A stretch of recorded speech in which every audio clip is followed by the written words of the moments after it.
Assalamualaikum warahmatullahi wabarakatuh.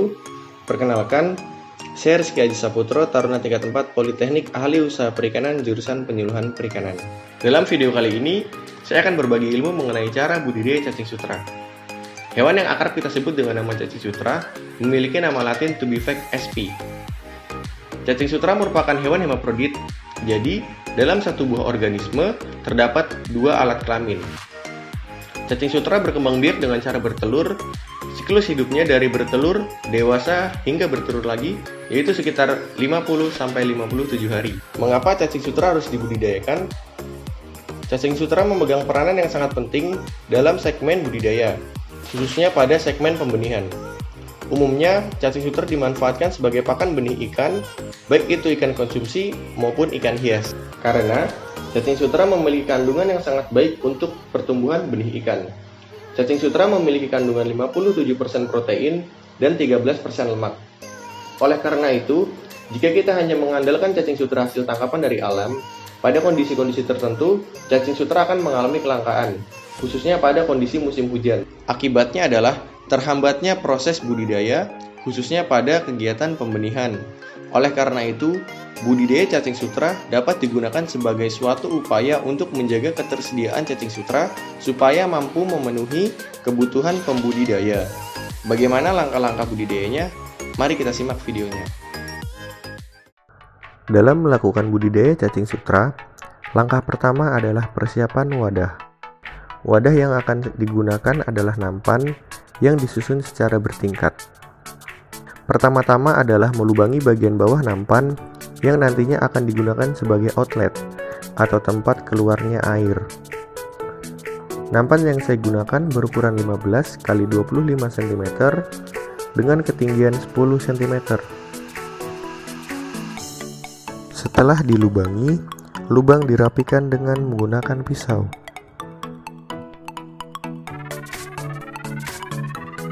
Selanjutnya adalah pemasangan pipa akuarium dengan menggunakan lem silikon.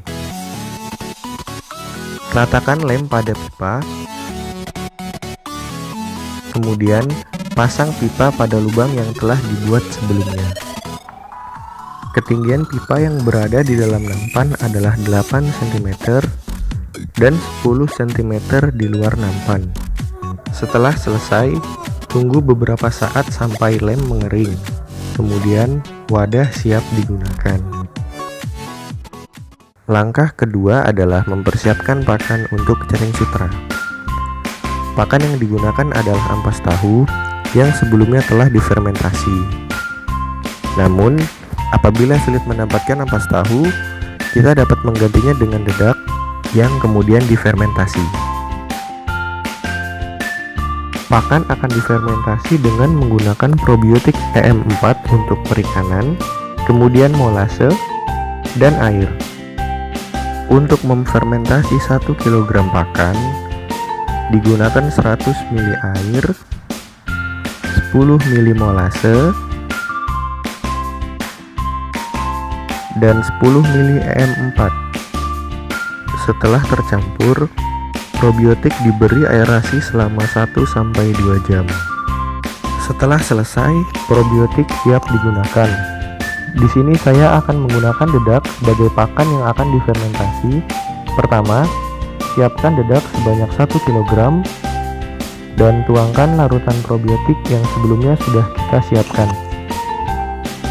Kemudian aduk hingga tercampur.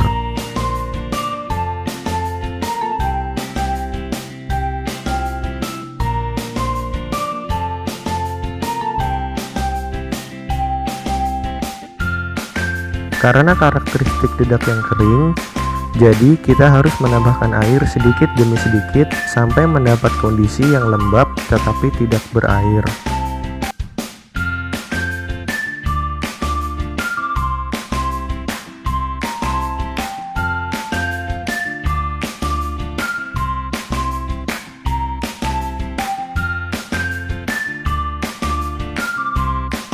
Jika dirasa sudah cukup dan sudah tercampur rata, masukkan dedak ke dalam plastik untuk penyimpanan.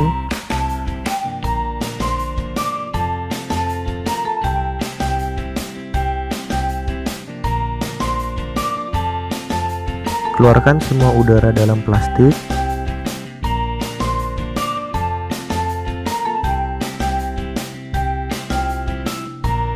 Kemudian sebelum diikat, masukkan selang aerasi ke dalam plastik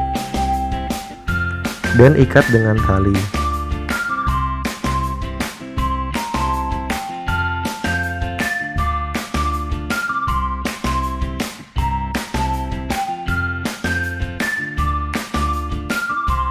Setelah selesai, masukkan ujung selang ke dalam wadah berisi air.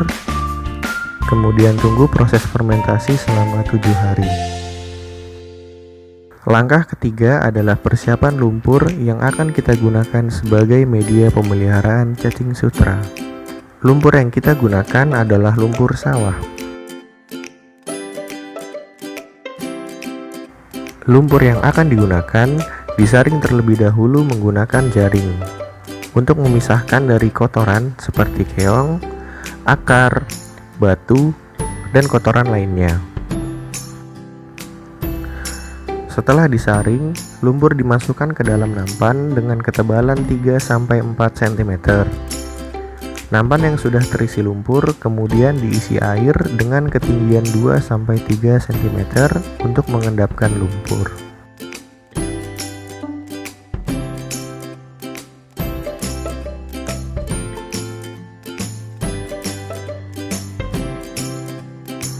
Proses pengendapan lumpur dilakukan selama 1-2 hari sampai air pada lumpur terlihat cukup bening.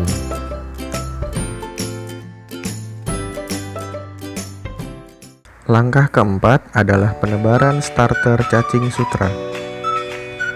Sebelum ditebar, saya menimbang cacing sutra terlebih dahulu. Masing-masing nampan saya tebar sebanyak 20 gram cacing sutra.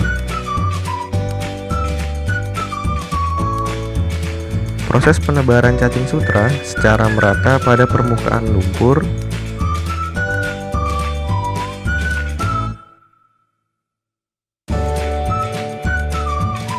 Setelah beberapa menit, cacing sutra akan masuk ke dalam lumpur. Kemudian kita nyalakan pompa air supaya air tersirkulasi.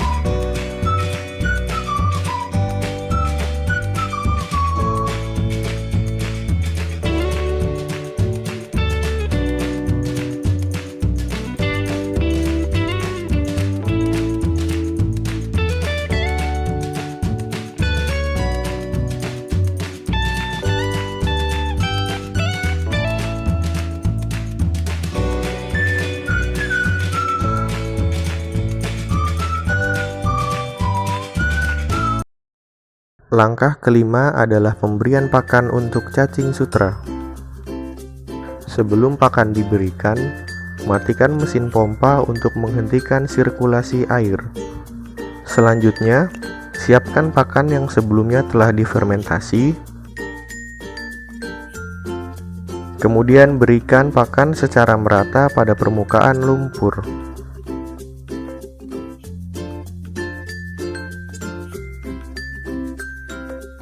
Masing-masing nampan diberikan pakan sebanyak 1 sendok makan atau sekitar 5-10 gram.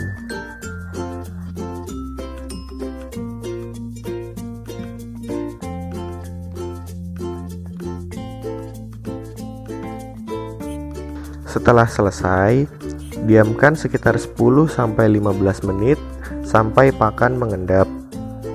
Setelah itu, nyalakan mesin pompa dan kecilkan aliran air supaya pakan tidak terbuang.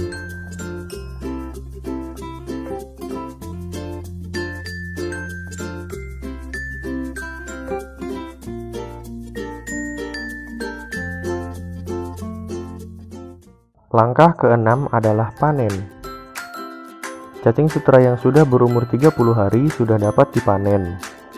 Panen dilakukan dengan cara menyaring cacing sutra dari lumpur dengan saringan. Sebelum dipanen, buang semua air pada nampan.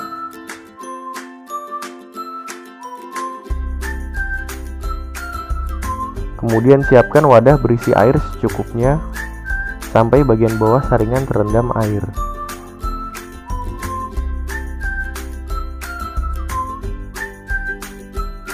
Masukkan lumpur ke dalam saringan sedikit demi sedikit. Kemudian kocok-kocok sampai lumpur dan cacing terpisah.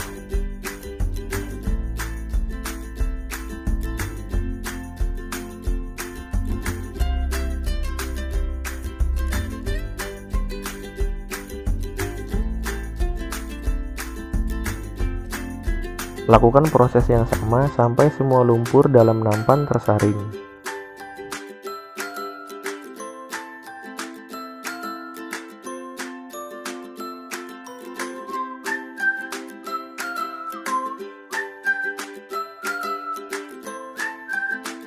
Jika sudah, bersihkan saringan dan nampan.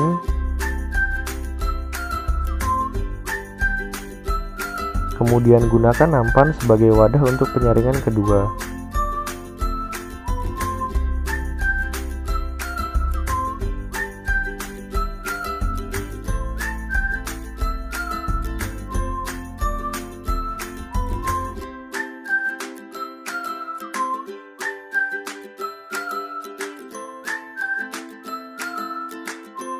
Jika sudah, timbang cacing untuk mengetahui pertumbuhan cacing sutra yang telah dipelihara.